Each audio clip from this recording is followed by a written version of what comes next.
and we are live.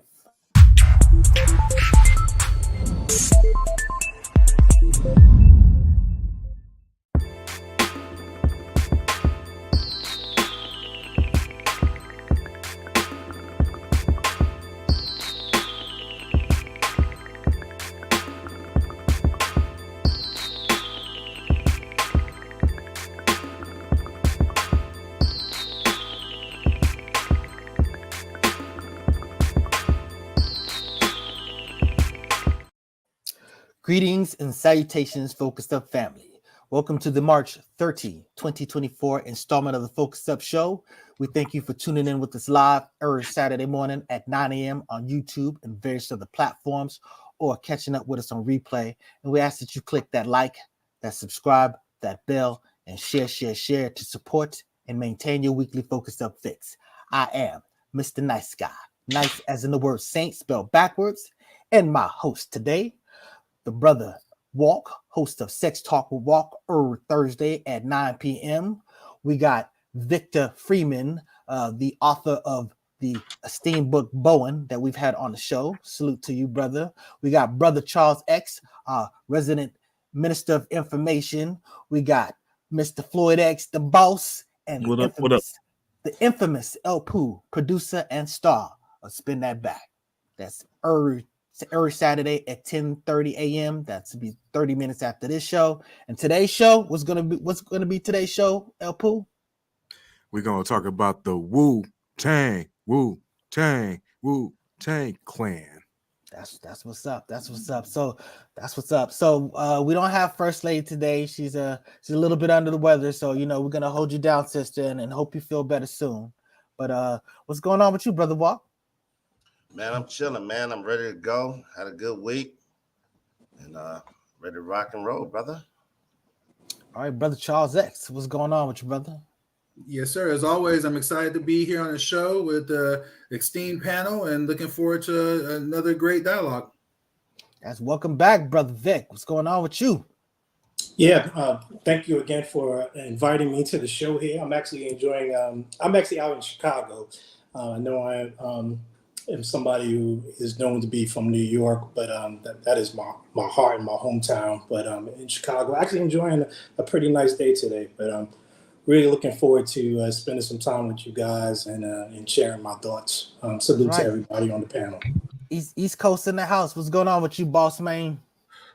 Man, I'm chilling, ready for the show. Glad to have our guest on the show, Mr. Vic, and Brother Charles X, the resident. I don't think Brother Charles is a guest no more. He's just another host on the show. So, we're going to keep it rocking like that. El Pooh, what it do? Man, I'm just blessed, happy to be here, enjoying the rain. Let's go. Yep, the rain. That's why I'm broadcasting from a different location because of that. But let's get to the get. First up in the news, let me do the reading since we don't got First Lady here. So, Lou Gossett Jr., Oscar-winning actor and an officer and a gentleman, dies at 87. Lou Gossett Jr., the first black man to win an Oscar for Best Supporting Actor, to win an Oscar for Best Supporting Actor, has died at the age of 87. He died on Thursday in Santa Monica. In 1982, Gossett Jr. starred as Marine Gunnery Sergeant Emil Foley in An Officer and a Gentleman, for which he scored an Academy Award for Best Supporting Actor. It became the first black man to win in that category. So this is a brother, I always think about him. What was that? I shouldn't have brought it up. What was the airplane movies? An Officer and a Gentleman? No. Iron Eagle, yeah. That's my movie. Yeah, okay. So definitely. And I remember when I was in a junior high, I had a history teacher that wanted to do a story on some famous black person, and he was literally trying to pitch his story to Lou Gossett Jr. to be the actor. So, I have some connection to that. So salute to that brother. You got something to say about this, brother Walt? He also played Fiddler from Roots, just a well-rounded actor, and he was good. But like every time I hear his name, I think of Martin Lawrence from the show when he called Tommy. He said, "What you got to say, Luke Gossett?" So but rest in peace to that brother, phenomenal actor. Yeah. Brother Charles X. Yes, sir. You know, love the brother, love many of his movies. You mentioned Iron Eagle. That was my favorite that he was in. But of course, you know, the Jeffersons, you know what I mean? He was hilarious on the Jeffersons. And just to throw a shout out to you, my brother, Marvel the Punisher, you know, back in '89. You know, that was a great cameo he made in that one as well. Yeah, he was also in The Watchmen, even though they did some I thought it was a great imagination of the after Watchmen, even though I didn't like what they did with the black character as far as the sexuality thing. But what you got to say about brother Lou Gossett, Vic? Oh, you know, my introduction to him obviously was Officer and Gentleman, and the thing that I remember about him, he had a really nice balance in all of his roles of being an actor, in which he can be really intense, but he also had the ability to be empathetic as well. And that's not an easy balance for him to carry, but he's definitely somebody that's going to be missed. I enjoyed watching him in all his performances, so salute to him. Boss man. Hey man, I just want to say I really appreciate it and respect it that he represented black men well in all the movies he done. He always played that strong, stern black man who wasn't about no BS. I greatly respect him. He reminded me of my pops, truthfully. Walk around with that bald head and that hard look at you. When he look at you funny, you're like, oh shit, what did I do? You know what I'm saying? And y'all know he also starred in an episode of Good Times where he was dating Thelma, and Thelma was 17 years old, and he came to the house and everything. He wanted to marry Thelma. I don't remember. James kicked that ass. Because back then Lou Gossett was like 40 then. And real quick, I want to say shout out to Tyler Perry for putting him in his movies and later, because you know a lot of times we forget about Hollywood forget about our black actors, and Tyler Perry was scooping them all. He had Cicely Tyson in his movies when she was in her 80s and stuff like that. So much respect to Tyler Perry for having Lou Gossett in his in his movies. Lou Gossett Jr. You made the mistake that I was trying not to make. Yeah, Gossett. You got something. You got something to tie it up, El Poo? Yeah, let me just say one thing. You know, rest in peace to the brother. He was a strong black actor. He was a junior, unlike Cuba Gooding Jr., who's not so much of a strong black actor that I want my son to look after. Oh man. Ouch. I'm just saying. I just want to make a point because we might be talking about Cuba Gooding a little bit later in the show. Ouch. We might. You trying to say he took that?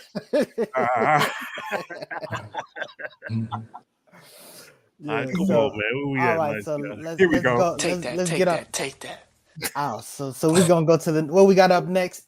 We got Joe Lieberman. Former Senator Joe Lieberman died in New York City due to complications from a fall. He was 82 years old. Lieberman, a prominent Jewish politician who represented Connecticut, was Al Gore's running mate on a Democratic ticket in 2000.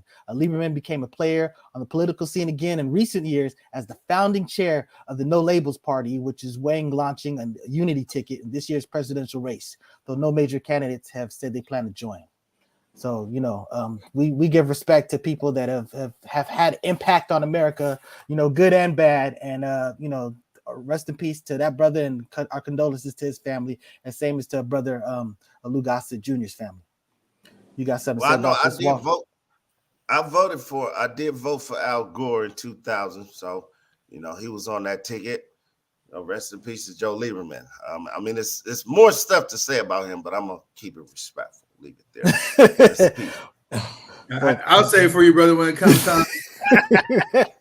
You know what? It's time. It's time, brother. Dangling chads and all. It's time. Go ahead, brother Charles. Yes, sir. Yes, sir. I'm not going to be disrespectful to the dead, but I want to remind people who Joe Lieberman was, and that was a staunch neoconservative and Zionist. You know, he was the first Orthodox Jew to serve on the Senate, and was highly influential in the Jewish voice and championed the cause of Israel. You know, all of which is being in focus right now as we come into a lot of different situations. He also was a staunch supporter of that second Iraq war. He was a war hawk, and his example of Israel's influence over American foreign policy and politics is something that the MAGA movement is absolutely against, and right now we're dealing with a situation. The last thing I'll say is that, Russian ships have entered the Red Sea, largely because after the civilians were killed in Russia, allegedly it was masterminded behind the Israeli government as they try to draw America, more into the conflict there in that region, and it just seems that World War III is imminent at this change, and exchange of nuclear weapons seems to be, something that's inevitable, and it's something the mainstream media is ignoring to this point. Ooh, boy, that's definitely a conspiracy theory deep dive. But I'm not saying it's not true. But you're talking about what's not reported. That's an interesting take. What also could be the case is that it really was ISIS doing ISIS things. But you got something to say about this, Brother Vic? Lieberman is he was a person within the tri-state area that was definitely a staunch Jewish leader that was beloved by a lot of people. And then when he actually took the vice president, side with Al Gore, running in 2000, that really ascended him up a little bit. But I don't have anything negative to say. He definitely had some controversial views and opinions, but I'm gonna let the man have his flowers in this moment right now. That's what's up. Boss man, what you got to say? Man, with the Joseph Lieberman, the only thing I remember about him is I used to listen to Michael Savage on talk radio, and he used to clown Joseph Lieberman. He had a name I forgot the name, but that's all I really know about Joseph Lieberman. I know he ran an election. I know y'all say he was the first Jew vice president or something, but I really didn't pay him too much attention. El Pooh? Yeah, same here. Just rest in peace to the brother. I mean, to the man. I don't really know much about him. It's been over 20 years since I heard his name. And last I did hear about him was those hanging chads in Florida. I don't know much else about him. All right, so let's switch over to the bridge. That's a great point that brother brought up too. That's when Democrats were saying that there was election interference, taking place. That was an example. That was an example of a flawed system that literally had this. Now you do understand that they actually won the popular vote. So let's not you want to talk about ridiculous and not feet on the ground, Mr. Trump thinking that he won this thing, that he got blown out in the popular vote and the actual vote. So I mean, that's what that is. But you know what? They still conceded. They still didn't attack on the Capitol, and do what descended like January 6th, which Nancy Pelosi didn't investigate. Hey, Walk, you know what?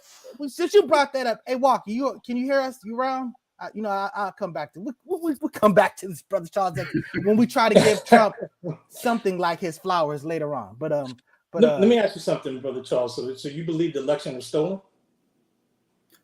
So I believe that absolutely that the results that we saw were not accurate. If it was stolen, these are semantics. But I believe that the results that we saw were absolutely not accurate.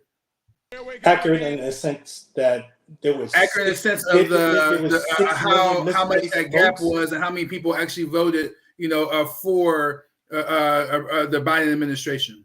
All right. Wait. Do you think that they were accurate in the sense that Trump had more or Trump had less? That's the most important thing. Right. Did you think Trump actually had more votes?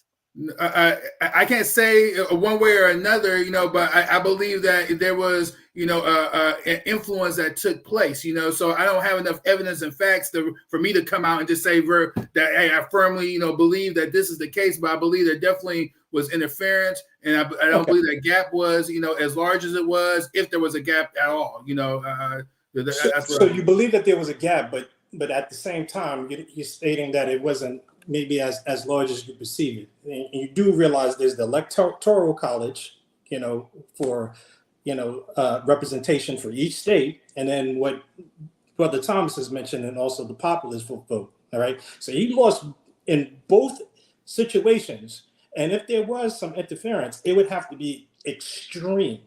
Yeah, exactly. So when you say extreme, like that much information.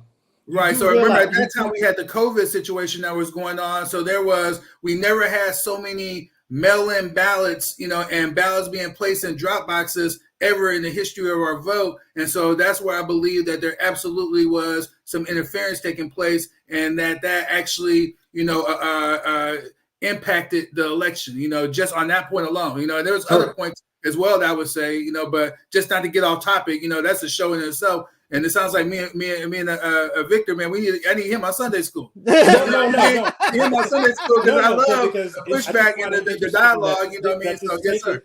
I just find it interesting that this take is always kind of presented when they were elected conservatives on that same ballot. So like, how was that designated? Yeah, the system worked perfect. And you have a president that was elected democratically, but then you had conservatives who were elected. Like, please. Yeah, this is the point. I can answer that. I mean, just real briefly. Hey, Brother Charles, before you do that, just think about that. Trump was the less popular in both elections. You know what I'm saying? In the election that he won, he actually lost the popular vote. So it wasn't like a crazy trend that he wasn't the popular guy, so to speak. He won because of the machinations of the Electoral College. You know what I'm saying? But not only that, you're talking about Republicans were actually voted in the same election system, were voted and placed in Congress and actually took over one of the Congresses. And you know what I'm saying? So it's like the election worked for that, but allegedly the election failed to work for the president, and they were literally on the same ticket. Sure. Wait. Let me more properly frame that. Real quick. Let's get the comments from my brother Joseph. Yes, sir. White.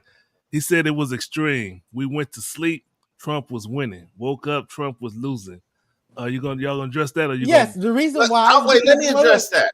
Let me address that. You know why? I got 3 ballots here right now. I voted 3 times yesterday. As a matter of fact, I gotta go mail these right now. Hey, you should be careful. I mean, honestly, hopefully you're making a joke. That literally can get you in trouble. Hey, Brother Charles X is absolutely right. Brother Charles X is absolutely right that the mailing created a different dynamic, but I would argue that the dynamic it did is just made it easier for people to actually vote. So there's checks and balances about this type of thing. And the fact of the matter is, a lot of these cats have been using mail-in ballots for the longest of time. We were in a state of a country emergency where that was the safest method to vote. And these are politics that involve, they're basically trying to silence people's vote just because this was the means and the method of it. You should be making it easy for people to vote. I mean, I understand you thinking like, oh, well, some people are doing some nefarious type of thing and stuff like that. I mean, that's why you investigate that stuff. But the fact of the matter is, you make it easy for grandma who's 80 years old to vote. You don't arrest people just because they pass somebody in the voting line water. Let me say one thing. Let me just say this. Hold on. Let me say this, please. Do not go out there and vote more than once, y'all. It's a felony. Don't do exactly. Yes. Jaywalk. He's his own man. He knows what he's doing. You know what I'm saying? So Walk. I find it.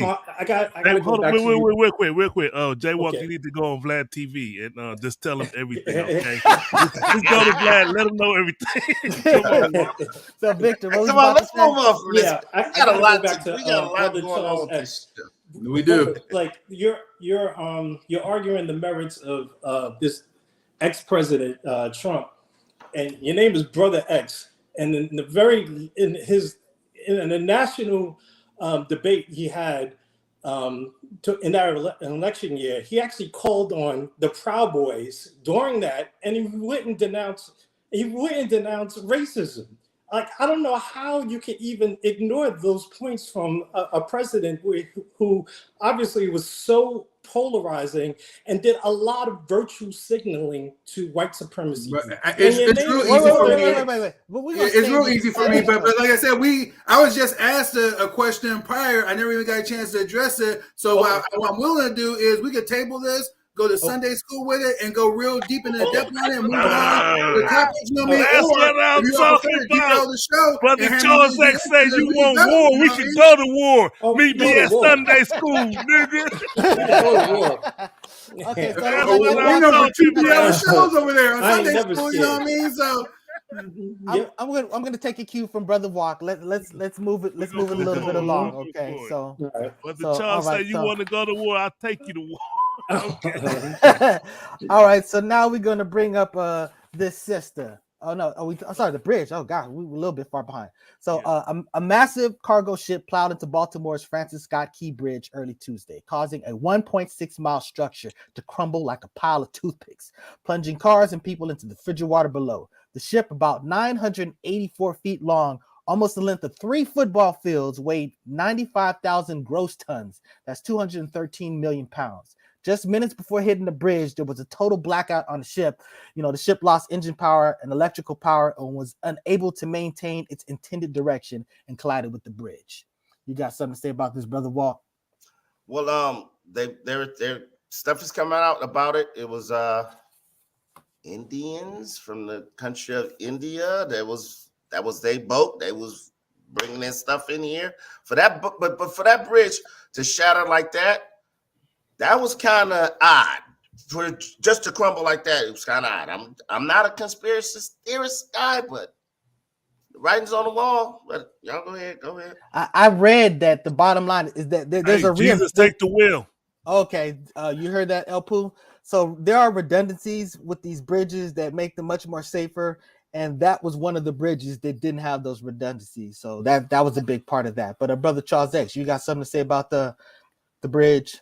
Yes, sir. I'll keep it real brief, and I would say just real quickly is this was not an accident. Do your own research. The country is under attack.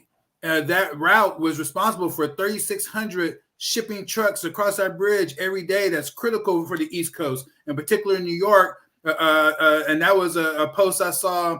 I did research I did on my own, but I also saw Brother Yusuf. He did a post on that as well. And what this is reminiscent of, to a large degree, is Leave the World Behind. If people remember how that boat was on remote control and it ended up crashing on shore, it reminded me a lot of that. You know what I mean? So I'll just leave it at that. And next, Brother Charles. I'm sorry, Brother Vic.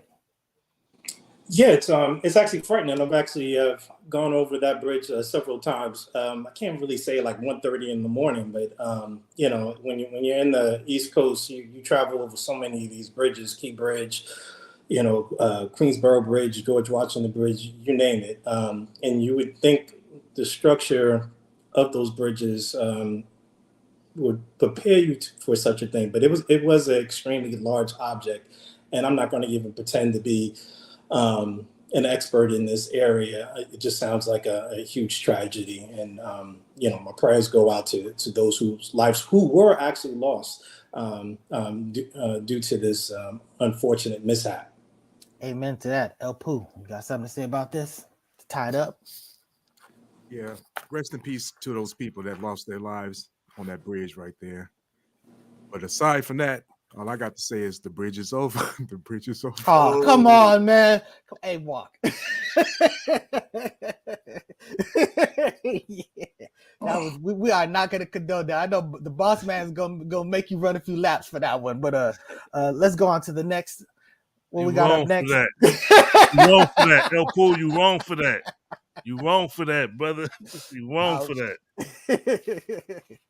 So the next situation we're gonna talk about this black sister that had her victory. Her name is Crystal Mason. So a judge clears a black woman sentenced to 5 years after ineligible vote. A Texas appeals court reversed the conviction of a black woman who had been sentenced to 5 years in prison on a charge of illegally voting in the 2016 presidential election, acquitting her in a nationally watched case the civil rights attorneys cast as part of a broader fight for voting rights. Crystal Mason voted with a provisional ballot in 2016, but she said she didn't know that she was ineligible to do so at the time. The ballot was not counted, but she was convicted of illegal voting in 2018. Texas Second Court of Appeals Judge Wade Birdwell ruled Thursday that there was not enough evidence to show Mason had known she was ineligible to vote. And this case has been seen as an example of a GOP-led crackdown on alleged voter fraud in Texas. And Mason's attorneys have framed it as an attempt to intimidating other voters, particularly people of color and those returning from prison, by making an example of Mason. So this is kind of that stuff that I'd be talking about. But you got something to say about this, Brother Walt? You know how I feel. Anyway, I'm not going do the same joke over. I'm not gonna do the same joke over. But I never saw her picture, and she's a beautiful black woman, nice chocolate thick. That's my type. That's it. Sex Talk and Walk every Thursday, 9 p.m. Yeah. Brother Charles X. Send her my info. Yeah, Brother Charles X, you got something to say about this? Yes, I'm not too familiar with the case, but great. If this was found to be something that was a fraudulent charge, then great. I was wondering who she voted for, but when you said that it was the GOP that went after her, then it would kind of indicate that it was the Biden administration, which is not a shock because our sisters voted at a 95% clip for Democrats, so I get it. Okay, Tony Boyd, what did he say? So-called, we're gonna put Tony Boyd's comment up there. So-called white people were caught voting twice and didn't see a courtroom. Oh, yeah, there were some serious attempts that been done. So yeah, they quick to point out the one things on the one hand, but not the other. You got something to say about this, Victor?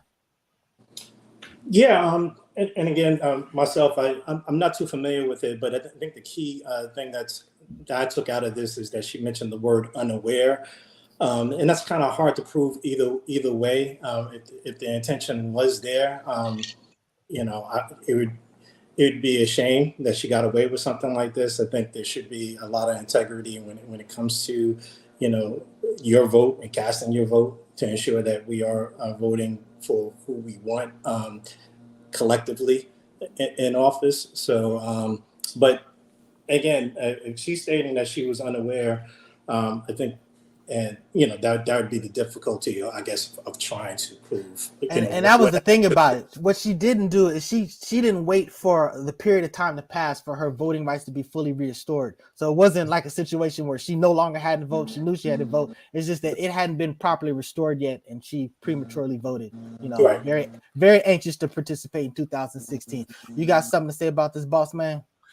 I know that my belief, and from what I'm listening to, the Republicans are systematically shutting black people out of voting. Like I don't believe in the voting system. I don't. I know I throw my vote at the Democrats all day and don't think about it, but I do not believe in it. But I know that they are systematically shutting black people out when they say that you cannot hand out water to people standing in line to vote. They are systematically shutting black people out. And like I've heard many people say, the Democrats are weak. They don't fight back. They don't move stuff out of the way. And so this is just another example of them taking this lady, throwing her in jail. I don't know how it got overturned. Glad it did get overturned because I don't want to see no black people in jail anyway. But she got out, and I hope she's free to go. And we need to. The voting system is a scam. That's all I'm gonna say. Okay. Oh, sorry. Pooh, you got something to say about this? All I'm saying is this, and I keep saying the same thing. If voting wasn't important, they wouldn't be putting all these obstacles. Oh my goodness! Up there. How we both get a horn? We said two different things. No, he said what he said is a fact. We said two different things. But if it didn't matter, it wouldn't be such a big issue. But I'm sorry, let me get out of your way, Pooh. You made a great point. I'm sorry. Well, I'm just saying, if it wasn't important, they wouldn't be trying to deter you from voting or make you think it's not important as it is. That's all I got to say. So you take that for what it's worth. That's right. All right. So let's move on to the next. Let's push this real along. Quick. I want to catch up on what the brother said. Let's go back. Let's go back to Brother Yusef. I'm very familiar with the sister case file as far as Tony. Yes, where white folks got caught as well. Go look it up. Okay. And then he says, you want something that America do not have? There is no integrity in America from top to bottom. And then we got our brother Tony. He said, don't forget, reducing polling stations in so-called black communities. Yes. And we talked about what happened in Tennessee, where they literally deprived 500,000 people of the right to vote. So I mean, it's just there's a lot of times they do is draw these district lines and things. So there's a lot of manipulation you can do. About the gerrymandering. Yes, so there's things that you can do that will basically de facto silence the black vote. I mean, there's just been a lot of stuff about it. So So I'm just saying.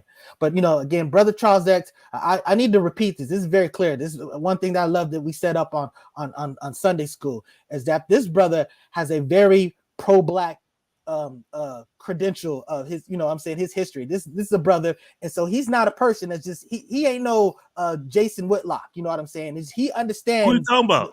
I'm talking about brother Charles X. I'm saying that Charles X's resume is thorough. You know what I'm saying? And this is a dude that, just because there are certain politics that may align with some of the things that they're doing, he still sees them for what they are. So don't be confused, because at the end of the day, we still standing on blackness. So all right, that's cool. So let's go on. And I just looked her up on Instagram, Crystal Mason. Oh my goodness. He's stalking already. What you find, Walt? What you find? Nice. Give it there. Come on, let's move on, guys. Oh man. So what we got up next? Okay, State Farm dropping thousands of California policies. So we credit El Poo for giving us this great story. So State Farm, California's largest home insurance provider, says it won't be renewing tens of thousands of policies beginning this summer. Starting in July, State Farm will cut 72,000 residential and commercial policies statewide because of inflation, regulatory costs, and increasing risks from catastrophes. So State Farm said it has alerted affected customers before the policies expire and provide them with alternative options. I looked into this. And one of the advisors was saying, look, you need to really start shopping around now. And, worst come to worst, if you can't find anybody, go to California Fair Plan. They accept everybody. He said, but, they're very expensive and they're kind of crappy, and which kind of hurt my soul because that's my insurance provider. So maybe I need to be looking for something else. But, you got something to say about this, Brother Walt? He's still looking up her on the internet, man. What's going on with you, Brother Charles? I got one thing to say. Let me see that. That California Fair Plan is only bare bones. That's all I gotta say, bro. Yeah, so it scared the crap out of me. So I'm gonna do some investigating. But Brother Charles X, you got something to say about this? I mean, for the sake of time, look, I had State Farm long before the commercials. I had a rate hike, but I get it. It's business, so they're cutting. Then that's a prerogative. That's right. So, Brother Vic, anything? And again, you don't have to have something to say about it. So it's okay to say I ain't got nothing to say about this. But you got something to say about this, brother? No, I'm not familiar with it. But being a person that is in corporate America, cuts will happen, realignments will happen, and it sounds like business as usual. Ooh. Yeah, and the thing about it is, and got to understand. Well, because California has some very restrictive laws, and a lot of it are done in the light of trying to be very positive or being protective, but some of it is problematic for businesses to function, because like the employment laws are extremely strict. So it's just that, because that's my daytime firm. I work for an employment law firm, and I'm just saying that those rules will drive some corporations out of California. But you got something to say about this, Brother Floyd X? I just want to say, reiterate what Brother Vic said. Basically, business is business, and if you are no longer profitable to insure you, we're going to leave, and that's what they're doing. I mean, America is a business-ran state, pretty much. It's everything's for sale, everyone's for hire. It's that all they doing is showing you, look, we're not going to insure y'all. It's too high risk. All these fires and all this stuff going on. We out of here. Yeah. And crime, Walk gave us that great statistic. He said that murders are up 28%, in Los Angeles, 28% since last year at this point in time. So that's it's crazy. All them rappers and the No Jumper and all them people, they be going on TV talking crazy to each other and beefing. It's ridiculous. Democrats. Ouch. Yeah, well, hey, and this is a good argument. It's a good argument because in the Democrat-run cities, they have this. In the Democratic-run cities, you have this type of stuff. But what he's also ignoring is that in the Democratic-run cities, those are very urban. So it's sort of like the chicken and the egg type of situation. But El Poo, you got something to say about this? Nice guy, real quick. You're gonna have to put more into that argument. What Well, you just said, you ran 'cause- past it real quick, but you're gonna have to put more into that. Well, let me flesh it out for you. Give me the focus. Give me the focus. Listen to me, okay? So check this out.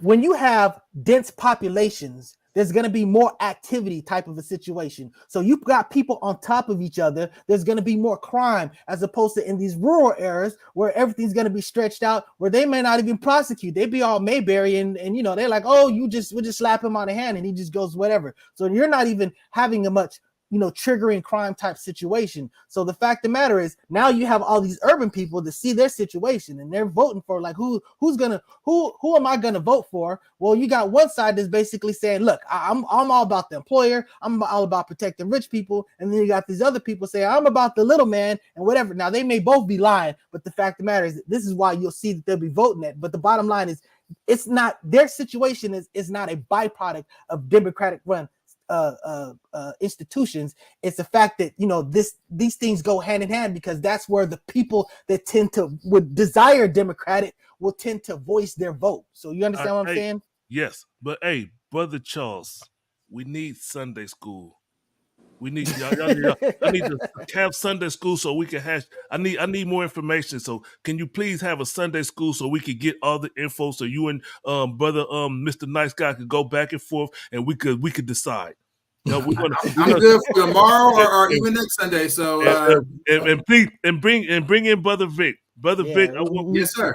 Could you come on the Sunday school? I would love to see a show with y'all on it and hashing this shit out so I could learn something, man. Come on, man. I hear it. Let's try to shoot for next Sunday. I mean, I'm trying not to get in too much trouble. So let's get back to the what he said. Listen, what he said is tomorrow's Easter. Don't mess up my Easter. So El Pooh, you got something to say about this? Since you brought it up. I love California. Been here all my life, basically.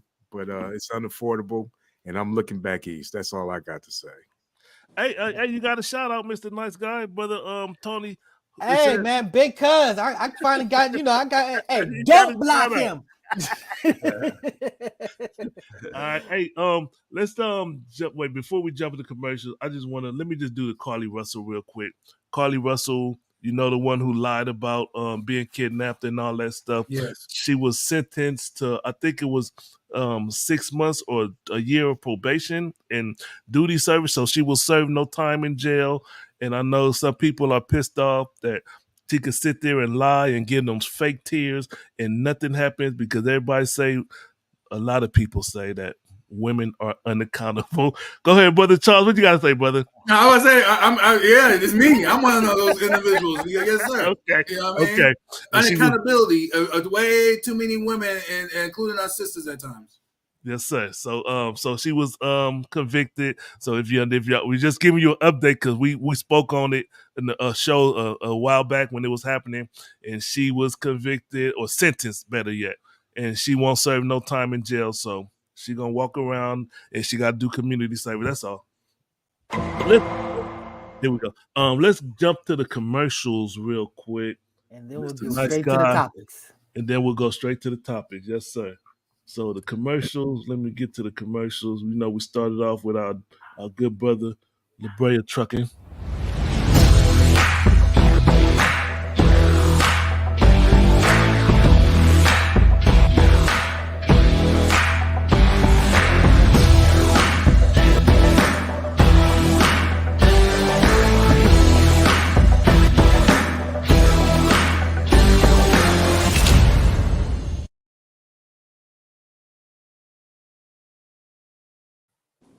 Y'all see the number. If y'all got anything y'all need towed from the East Coast to the West Coast to the East Coast, North to the South, call my brother, La Brea Trucking. That brother delivers cross country. Call him. The number is there. If you missed it, rewind the show and write the number down and call the brother. Yeah, and I was just speaking to this brother yesterday. He's got a super, super big client. I ain't trying to put it out there, but he's doing big things. Cool. That's great to hear. Great to hear. You're welcome. Because it was somebody that was afraid about us, right? It probably was. You're welcome.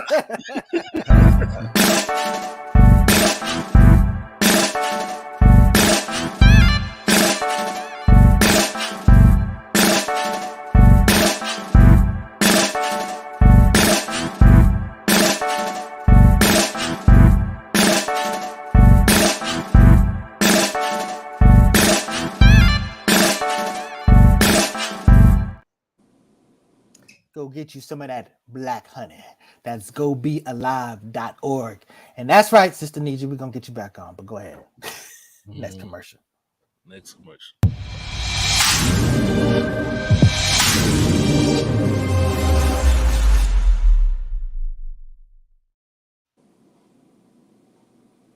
You know what it is. Sex Talk will walk every Thursday, 9 p.m. We got a good show coming up. I got a show running. Sometimes I do the show live, but leave them comments on Facebook, Instagram, and what's the other one? We on Twitter or X. Leave them comments. Leave those questions. I'll answer them. I am the professor of the streets. And Twitch. Twitch also. Twitch. All right. Grown, heterosexual conversation. If you want to talk about some other stuff, the non-binary and all that stuff, that's just the wrong show. That's not this show.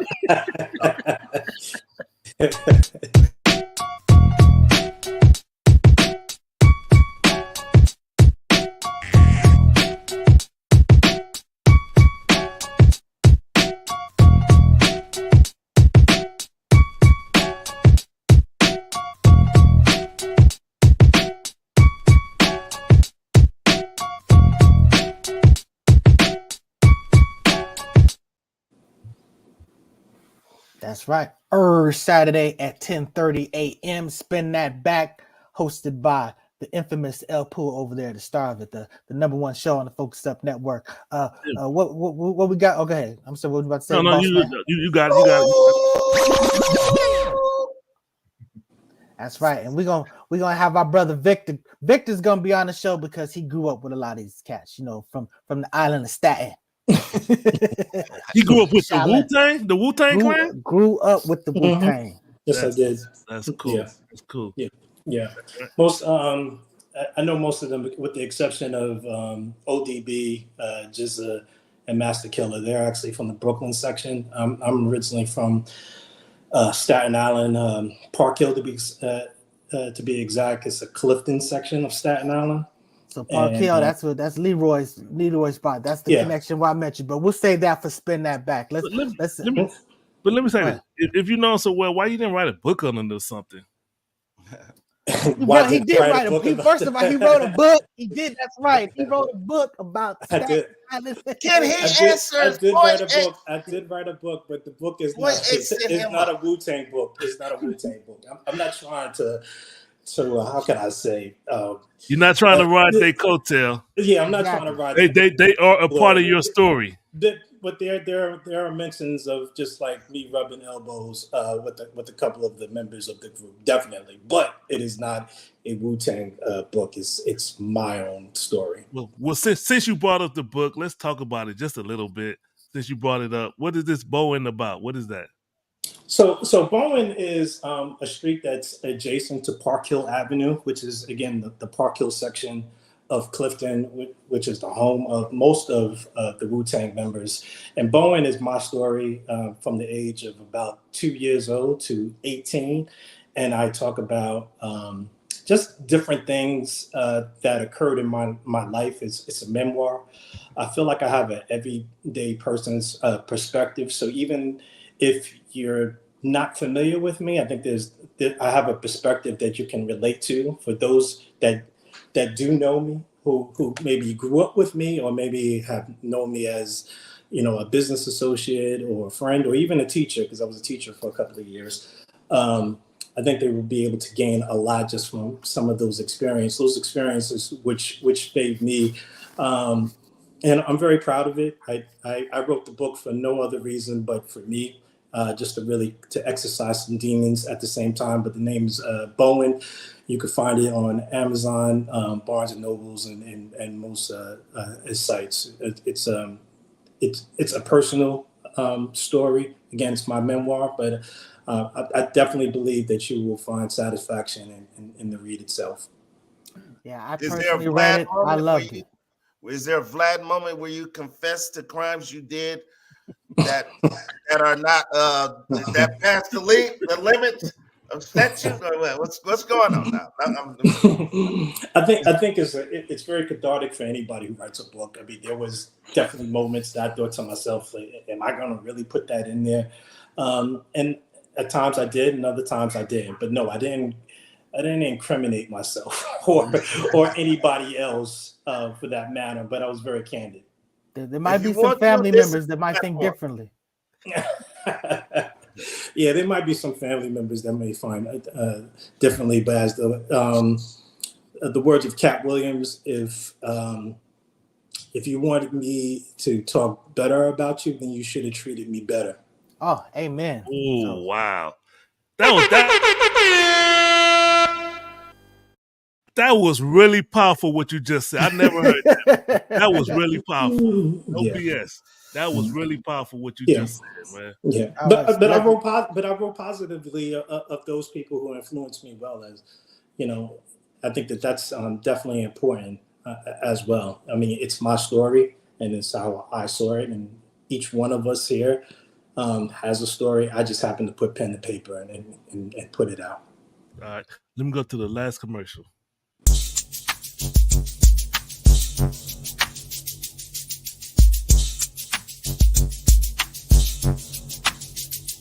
Before the show ends. Now look, before the show go in, what you talking about? Well, but let me say this. I just want to say thank you to our viewers of the Focus Up show. Our numbers are rising. One of our shows hit 1.5K viewers, and today we got a larger number than usual that's watching live, and people that's going back. I understand that the Diddy situation is very interesting to people, and they want to know about it. So thank you. We lost Mr. Nice Guy. I don't know what happened, but thank y'all for watching the show. We greatly appreciate y'all. We try to bring y'all the best content. We always looking for people who have not, I guess you say strong or good opinions that are beneficial opinions. That's probably the best way to say it. That's why we bring on people like Brother Charles and Brother Victor. We bring them on the show because we think it's interesting and we think that you watching the show might like it. So we bring them to the show and we try to keep it consistent. We've been doing this for like 3 years now. 3 years we bringing the show. Thank y'all to the people that's watching. We got people that's been watching this for 3 years. We're greatly appreciative of it. So we hope that y'all continue to watch it, continue to enjoy the show. We're gonna bring you more content. We got Brother Charles with the Sunday School. We got Mr. Walk with the Sex Talk with Walk. We got the El Poo and Nice Guy with the Spin That Back. And we're gonna bring more shows are coming. More shows are coming. We got plans laid out on what we're gonna do bigger, and I'm going to get with my brother Charles because I know he's a shrewd businessman, and we're going to expand and grow. It's just a matter of time, and we ask that y'all continue to support our show.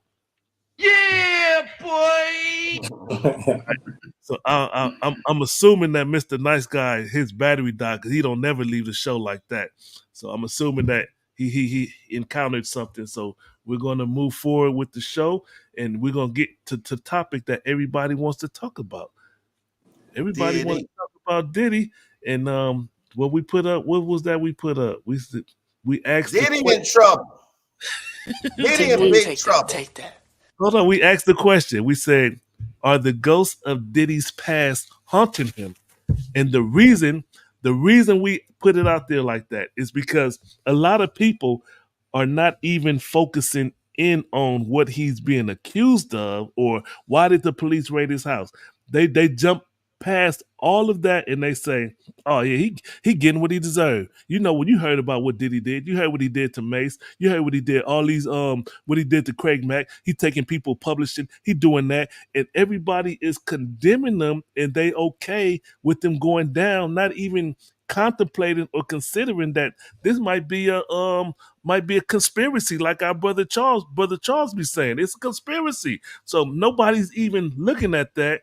I'm gonna stop right there. Let me get the intake from everybody else. What's y'all take on Diddy? Did he do it? No, I don't know, but it wasn't the police. It was Homeland Security investigators. Mm. And why did? Go ahead, Walt. Diddy need to call Russell and be like, "Where you at? I'm on my way, and I'm never leaving." Diddy, you should have ran. We had a show. Should Diddy run? About 2-3 months ago. Diddy didn't do that. Diddy stayed in America, and Diddy about to do life now. Diddy gonna get life. Diddy, why did you do that? Diddy do what Diddy? I'm just kidding. I'm not on that. Diddy in trouble. You in trouble. Diddy's in trouble, but I heard a process server had just went and saw Russell Simmons wherever the hell he at. Uh-oh. I don't know what that means, but that's what I heard. That means he being served, right? He got served. Yeah. Yeah. So, my take on it is I'm not a big conspiracy guy, but I would say this. He is at a state of wealth where you think he would be untouchable. So I would have to believe that in his goings that he may have rubbed the feathers of somebody that he wasn't supposed to. Because even in wealth, there are levels to it. And in my opinion, something went awry there, because he should in some ways be a little bit untouchable. We typically, as the general public, we see these things kind of go unabashed by wealthy people. You feel very strongly about the fact that they are guilty, but nothing really happens to them. And there's a reason for that, because of those relationships, because of that wealth. And for this to see this all kind of taking place, it does make me think to myself, okay, this has to be, a little bit deeper and further, because typically somebody who is at his stature, it doesn't come to what we're seeing here. That's just my take on it. I obviously, none of us know, Puffy, Sean Combs, or whatever. And again, I would have to believe that like something happened along his journey where he ruffled the wrong feathers of somebody. Yeah. We do know why Diddy. We've been knowing Puffy Combs since 1991 when I first heard about him. With Heavy D, when those kids got killed at that college, and he was part of that over promotion in a small venue. We do know Diddy. Diddy has something. I'm really impressed that Cali dudes are aware of that. I'm really impressed that you Cali dudes. I was actually supposed to go to that event. I ended up not going to that event. That's when he was just here. That's when he was just. Diddy almost killed you. Hey, excuse me for interrupting real quick. We got someone says, Nestle Shackleton says, "Look at my big bro." I don't know who she's talking about, but that's my brother right there, Ness, right there. Shout out, Ness. Shout out to that brother. And then we got what's that nigga? Brother Tony's boy said, Diddy was blinded by the power he thought he had. Yeah, he thought he had. You know what? He started talking mess about Ciroc or whoever, that liquor company he was involved with. He started calling them racist or using racist practices or whatever the hell he was talking about. Yeah, let's company is. But you know what? That's where he started getting in trouble as soon as he started messing with them. So let's try to dive in and dig into this, man. Let's investigate. We're gonna investigate right now. Like for me, when I see a black man being attacked, I step back and try to understand what's going on. Why they attacking them? Like we all hear the history of Diddy. He go to crazy sex parties. He's the adoralist, and the men having sex in the room. Now I understand that for most men, heterosexual black men in particular, we're not going to be nowhere where homosexuals are having sex. Respectfully. We don't hate them. We're not anti-homophobes or all this other stuff. I'm not going to be in a room with two men having sex. If there's the door open and there's a man having sex, I'm leaving. I'm not going to hang out. But P. Diddy, he's on a different, he's a Hollywood guy and he's a billionaire, a boss man, and it would look bad for him to discriminate against gay people. So if you're having a big party and somebody say, well, Diddy, he had a party, but he don't allow gay people to come. There's going to be talk about it, and the homosexual squads are going to come and attack him. So he might be like, I'm just saying that. I'm just saying, I'm trying to set the stage to say that this is what he's dealing with as a billionaire and a boss. But what they saying is they accusing him of participating in the whole thing. That's what they saying, though, bro. In That's fact, a big difference. they got some kind of a video or audio. I don't know. Well, let's let's jump past his sexuality, because I'm trying to get to the criminality. That's the point I want to. That's the one I want to address. I brought that up just to say that, trying to normalize. Okay, well, look at the lawsuits. Let's go there. Let's go But there. what's going on is people are saying that he basically forced them to do such acts. Now, not saying like he said, yeah, you hump him like that and stuff, not like that, but basically use his power to coerce people to do such acts that they really would not do. These are the accusations. In the sex trafficking, if someone comes forward and say, yes, he flew me out there to prostitute myself, which is allegedly Little Miami, whatever, Miss Miami and her friend and stuff like that. They were there, brought to that party to have sex with other individuals. It was a party, yes, and they was paying money. These are the allegations that he's accused of. Because people were saying, like, what are the sex trafficking? Who did he sex traffic? And it's a lot of people that's coming forward that gave statements already to the feds. So it's not looking good for DIddy. If I could chime in when time permits, I appreciate it. Let's go, Brother Charles. The floor is yours.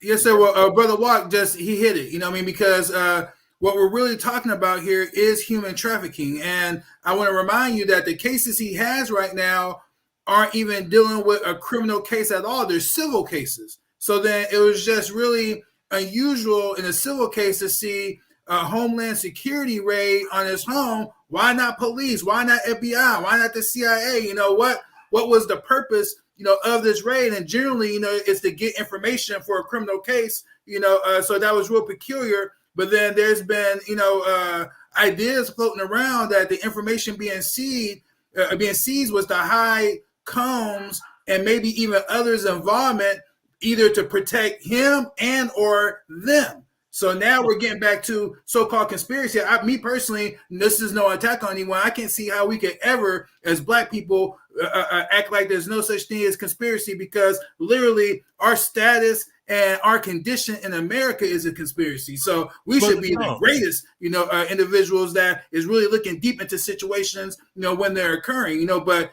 Diddy's ties to the Clintons, his ties to very high-powered, those who remain, in the industry of Hollywood, it feeds his narrative. Brother Charles, I want to ask a question. I hear what you're saying, but I'm trying to understand, how do you connect the Homeland Security going in? How do you connect this to the civil case? Well, I mean, that's my whole point, is that this is highly unusual for a civil case, where there's a victim and then there's trying to. How are they? Real quick. Why are they going in on them based on the civil case? They are not. That's what I'm saying. I can clarify that for you. So go ahead. Let's not be confused. The civil things that are done are what these individuals are doing, okay? And a lot of times that they're doing the civil thing is because the criminal thing is outside of the statute of limitations or something that basically opened the opportunity for them to sue, because they had that look back window that was only a civil look back window. But as far as the Homeland Security stuff, they're searching for something to try to bring a criminal case. That's what I'm just saying that. That's exactly what's going on. They're trying to bring a criminal case, right? And I was speaking to based off of what? The civil suits? No, not off the civil. You don't know what it's based on. Yeah, human trafficking. That's what I'm asking. Human trafficking. It's human human trafficking. trafficking. Brother say human trafficking. But where's the human trafficking part?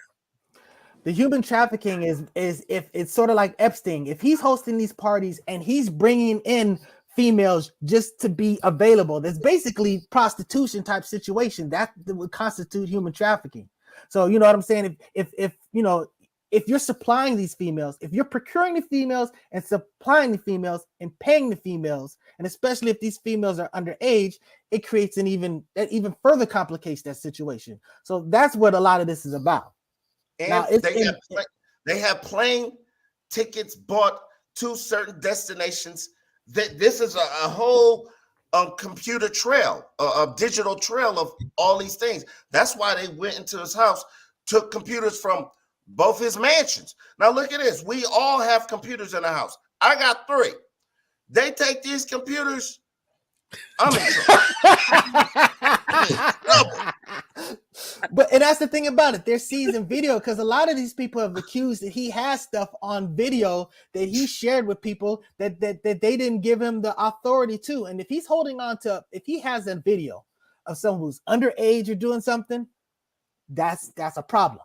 So I'll add real quick, if I can, brothers, that when you're dealing with seizing computers, it's not just about just the videos and what's on the hard drive, but it's about communication. Who is he communicating to? That's going to be real key, in that type of evidence being gathered. Yeah, all of them. But absolutely right. Let me jump into the comments real quick. We got a lot of comments. We might need to go a little bit into overtime. Yeah, let's do that. So we got the brother Tony Boy said Diddy was blinded by the power he thought he had. I think I read that one already. Great point. And then we got, have you guys seen the videos that are floating? I'm not sure what he's talking about on that I heard one. the audio is floating, and that was pretty disturbing. Okay. That's a guy who asked me, have you ever heard that song Blueprint by Karis One? Not Tony Boy, like, come on now, Let's to our brother Joseph Youssef White. He says, research the Getty Museum underground tunnels. It's linked to many celebrities' homes. Diddy was creating his own blackmail of powerful people. I was getting to that too. Yes, and sir. He could have been doing right. that. He could have been doing that. Again, we talk about conspiracy theories. I never heard that one. Brother, that's key, because the powerful people he's talking about is those who remain, is who I call them. These are very elite, high level. Who's an example of those who remain? And those inside that industry, the music industry. Can you say one name of those who remain? What does that mean? What I'm talking about is the so-called Jewish control that exists in Hollywood and the music industry in general. So there's various individuals, from producers, to various executives, to various directors and whatnot. We're talking about, and when you get to that, now you're starting to talk about various Mossad connections, which came about inside the Epstein trial. Diddy himself has hired the same lawyer that Epstein has had, in his cases as well. So this is serious. This is nothing, small at all. So what y'all saying, you and brother Youssef is saying that Diddy was creating his own list to blackmail people, and they just got to him before he could finish.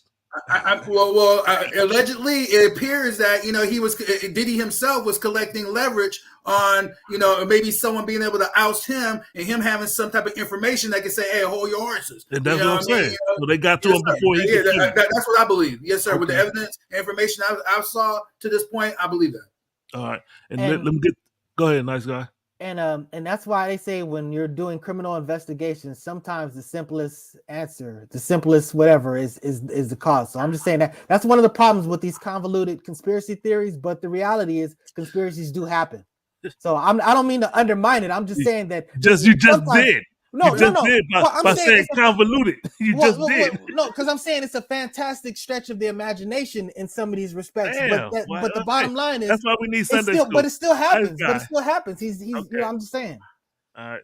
Real quick, let me go to another comment. We got Tony Boy says, they say, I'm assuming it says they say, a gift destroys the heart. Meaning people do things for money they wouldn't normally do. I believe that. And he said that the Bible says that. Okay. Now I think that's a good comment. There's one thing that a lot of black folks, especially in the industry, love more than money. You know what I mean? And even more than power. And that is attention. Ooh. You see what I'm saying? And that's a new currency today. Attention. Yes. Take that. I agree with that. I agree with that statement, brother.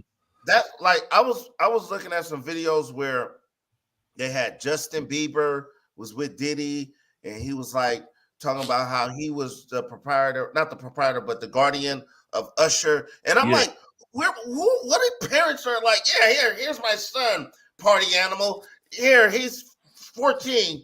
He can live with you for a year. That's insane. That shit was That's 13. Let me say this respectfully, and I am not attacking women, but I believe if you got a strong man in the house, shit like that don't happen. There's no way I'm gonna send off any of my children under 18 to go stay with a man. I don't care how popular, how talented he is. My children not going with him. Hey, we gotta save it. We gotta save enough show to speak on the Quiet on the Set because it's gonna address that very same fact. Yes, sir. It's something that happened. So yes, just, sir. You're right. So I don't know if you want to transition to that now or you want to, Anybody got anything else they want to say about the Diddy situation? Are we done with Diddy? The only thing that I would add is, the Hollywood scene is something that none of us have, have experienced. And in addition to that, some of the comings and goings that are being reported back that we're finding about, I think the sensitivity of that lifestyle being exposed to the general public is really kind of what put Puffy in the situation that he's in. It's kind of like a closed society, so to say, and I think that's really what is being unveiled. Just Pandora's box being open for everyone to see. Looking behind the curtain. Yeah, looking behind the curtain. So we're kind of getting from that standpoint. I agree with Brother X in terms of the attention side of things. Like, that's become the bigger issue where power and money is important, but people now want to become stay relevant. And their relevancy is keeping that attention. I think Puffy did things in terms of having these parties and keeping these A-listers and things like that to make sure that he stayed in the public eye. Not a whole bunch of people were hanging around that we knew that were popular in '91 to this day that we're still keeping tabs on like this. So there's a reason and a why as to why we're still talking about him because of that. You make a good point with that, brother. Brother Floyd, can I have 45 seconds real quick just to say my last on this Diddy situation? And that is that I appreciate what Brother Vic said earlier when he brought out Cat Williams. Let's throw a shout out to that brother who was already, giving us some, a warning. He said 2024 off. He set it off. Yes, off. Yes, sir. And then, but also I want to add to what Vic said is that in regards to Diddy's problems, I would say that his lack of a high moral compass, it definitely exposed him, to some of the things that he's dealing with right now. There's no doubt about it. And by no means am I saying that Diddy is the head of the snake regarding human trafficking, but he seems to be a player, or what I like to call it is a Muppet. Yeah. Hey, Brother Charles. Hey, that was a beautiful way to cap it. The lack of a high moral compass. Come on, brother. Let me find the horn. No BS. That was this is for Brother Charles. Yeah, I think because I think that is very important to harbor on and to stay right there. Your morals are very important as human beings. You got to have a moral compass, and you got to focus in on what's right, what's wrong. I remember one time I was talking to my wife, like, people in Vegas, they be doing that. They say, what stays in Vegas? She was like, it's not about what's in Vegas. It's about what's in you. If you go to Vegas, you ain't going to go out there and do the debauchery because that's what happens in Vegas. Not if you are a high moral person. So thank you, Brother Charles, for putting that out there. And I also wanted to say to Jaywalk, I lost my point.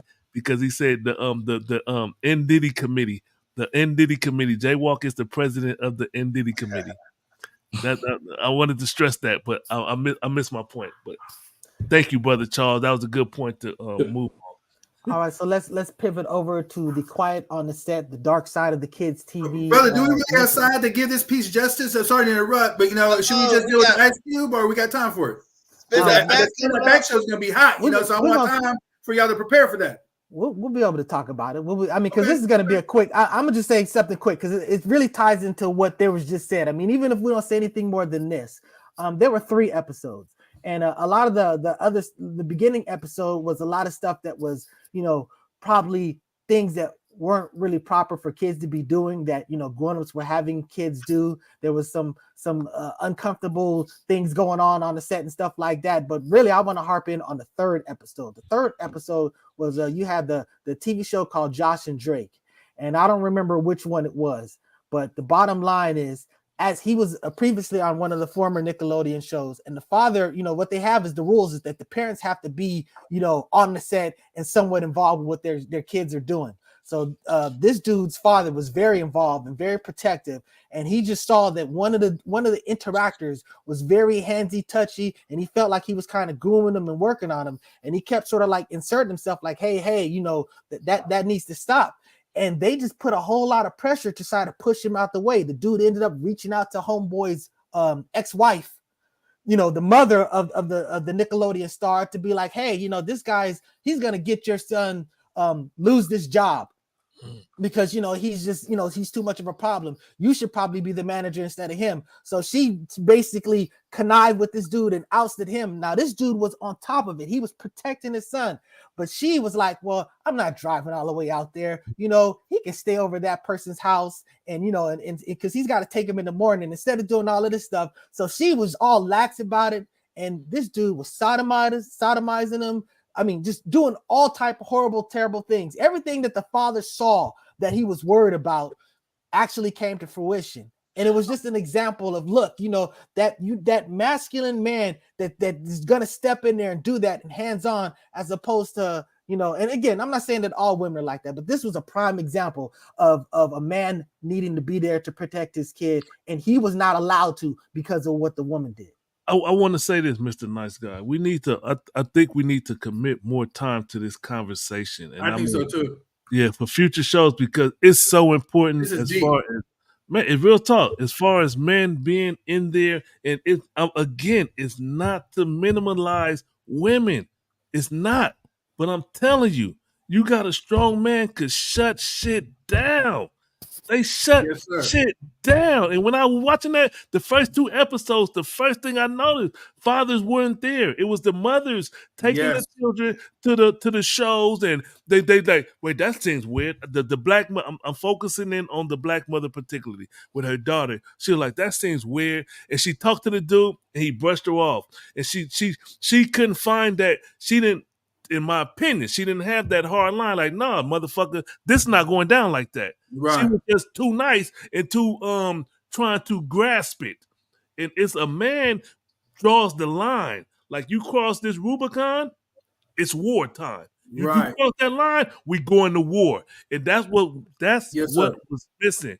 And we do need to devote more time to it, because I'm telling you. Can I mention one point, brother, before we transition off that? Go ahead, brother.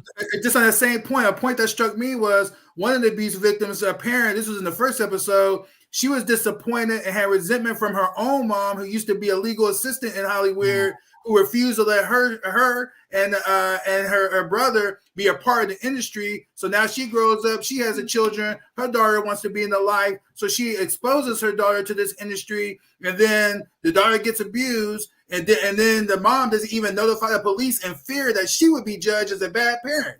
Think about how incredibly selfish and negligent that is, and how many others went on to be abused because of her silence, you know, and her lack of courage.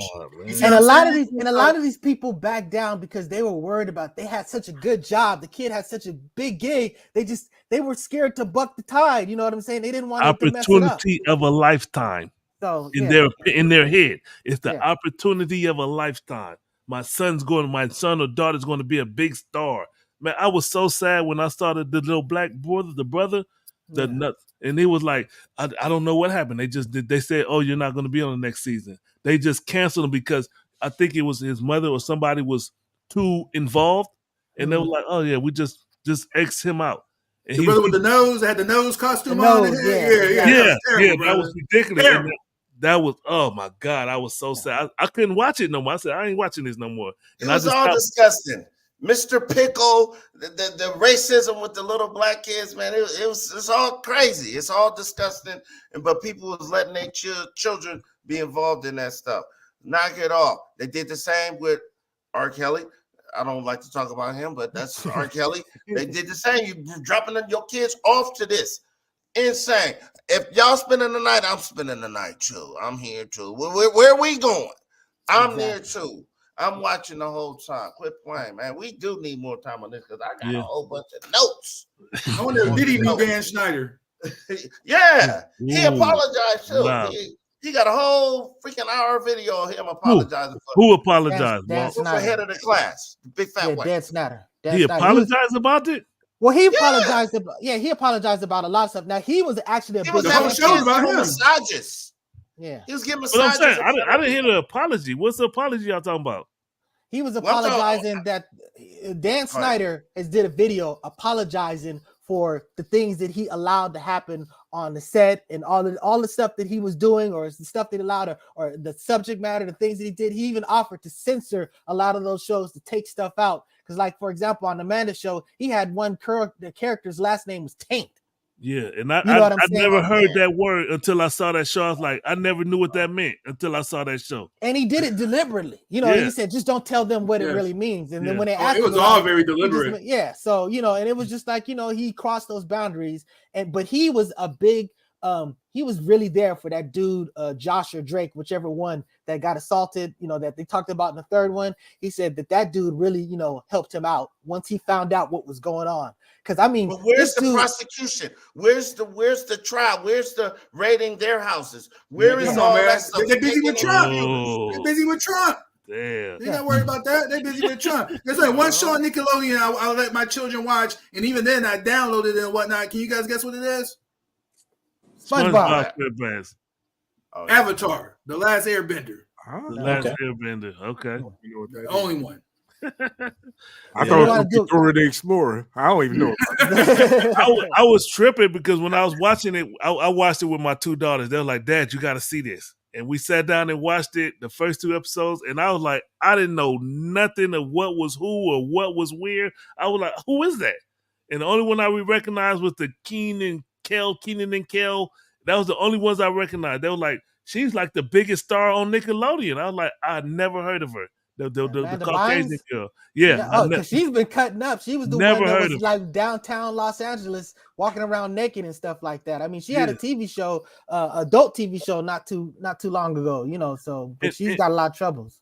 In doing my research, I was so disappointed because of the dude that's on Saturday Night Live. That's the Keenan or Kel.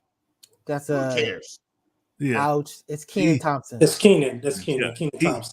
He disappoints me. I mean, I tried to go for that brother, but he disgusts me. I saw a quote he said about the girl the famous one. He said, "I support her from afar." Yeah. He's married to a white woman too. See this? His mind is tore up. Is he still married to her? I thought he passed her off to the other black dude. The one that got punched in the face. Yeah, it's a bunny hopper. But it's a disappointment, and I think for me, this is just my opinion. It all falls back to strong black men, particularly when it comes to protecting our children and our women. It falls back. The man, period. It falls back on men. We're accountable. Period. Thank you. That's what it falls back. You got to be a strong man. You got to pay attention. You got to know what's going on with your children, with your wife. At all times. And you see something you don't like, speak up. Don't be quiet. Don't be like, this is her one opportunity. Don't be those people. You be like, nah, fuck that. Ain't nobody like, this is off subject, but Blueface, he cracked the egg over his mama's head. He said, I'll give you $1,000. You let me crack an egg over your head. I don't give a how popular my son is. You'll never crack an egg over my head. I'll beat your ass. Go ahead, brother. There's no way that you're going to be able to crack a head because I want $1,000. When people be like, oh, what would you do it for $1 million? There's no amount. I'm not for sale. My brother. Right. Did he put strong black man? El Pool, go ahead. So what you about to say? He put that on video too.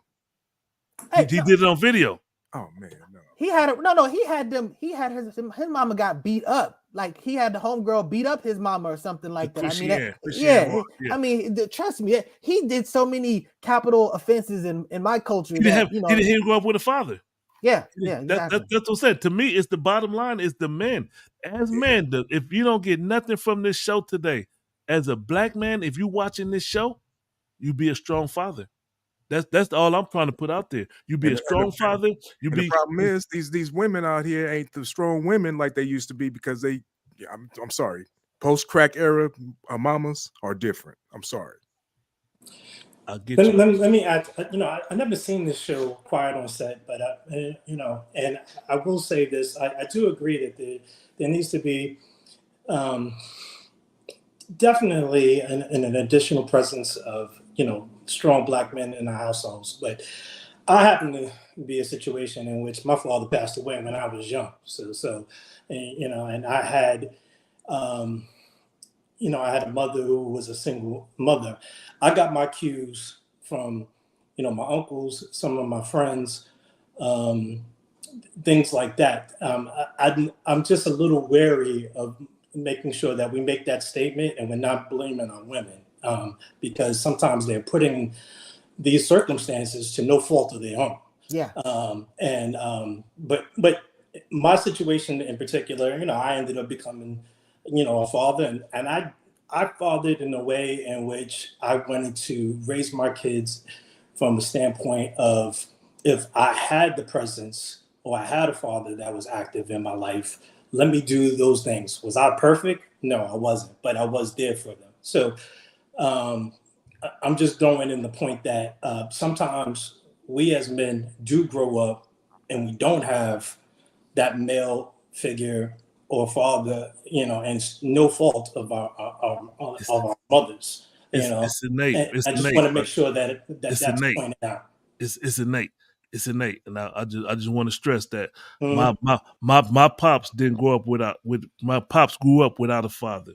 Okay. And he was the strongest Black man that I knew growing up. And the way he raised 4 boys, all men, he raised us, and he was strong. And it was very important. There's things that I could look back. I said, I've never been molested, never been touched because my pops didn't play about his. We say, if there's somebody invited to a party, he's like, I'm going to bring my children. Oh, you can't bring them? Well, I ain't going there. Oh, well, bring them. Because he was such a party. So my pops didn't play. He brought us and he protected us. We wasn't babysat.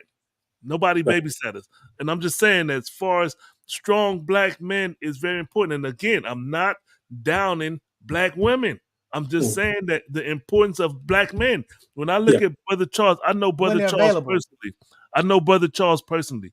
I know that he's a man's man and a strong leader. When we was in the Nation of Islam, he was a strong leader.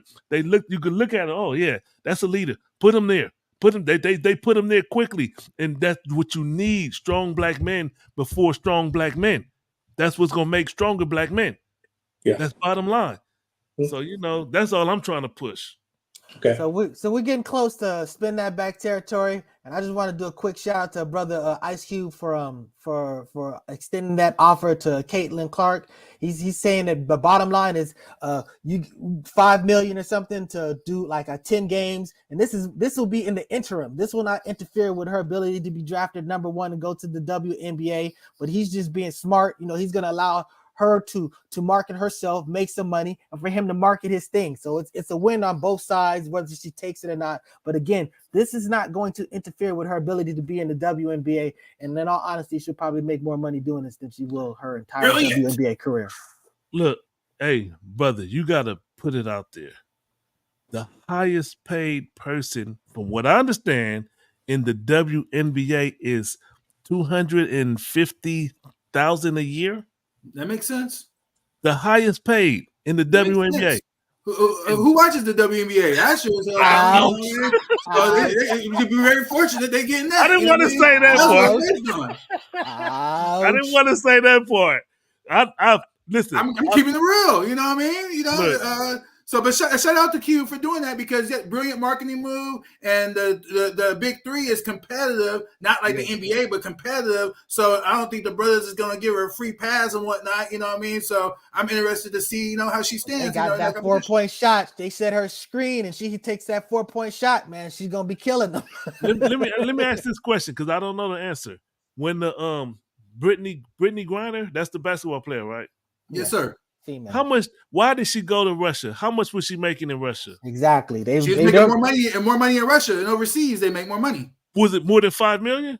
No. They weren't making nothing. What they was making in the U.S. So they go overseas to play, and Ice Cube was like, "Why they want to go through some European country to play?" And he was like, "She could be right here." And he laid it out. He said it'll be during the off season. But I'm trying to understand that we know that the NBA is trying to shut Ice Cube down. We know that much.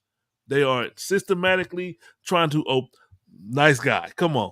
They are because I don't think they compete with each other. I just think that they don't. I don't think that they're trying to contribute to it.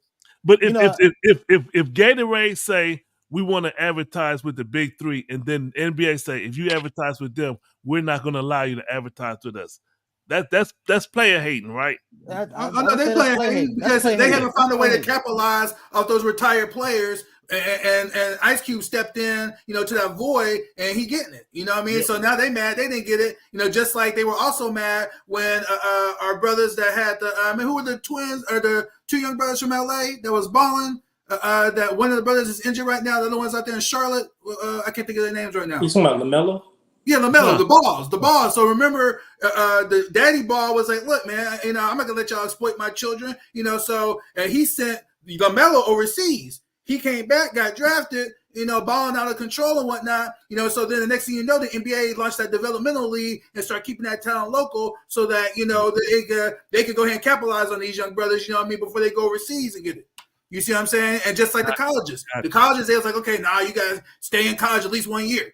You know what I'm saying? Because they want the college to benefit and whatnot. And then the big ball was like, oh man, wait a minute. Nah, overseas. You know what I mean? We're gonna let them get it because they're gonna give me a little something too. You know what I mean? You're not gonna just use my son and I not get nothing, you know what I mean? And it was smart. It was smart, you know what I mean? So the NBA has been hating, no doubt. Hey, Floyd X, me and Brother Vic need to be getting over to. Oh yeah, they gotta go, bro. I'm seeing that too. Let me say, I want to say one more.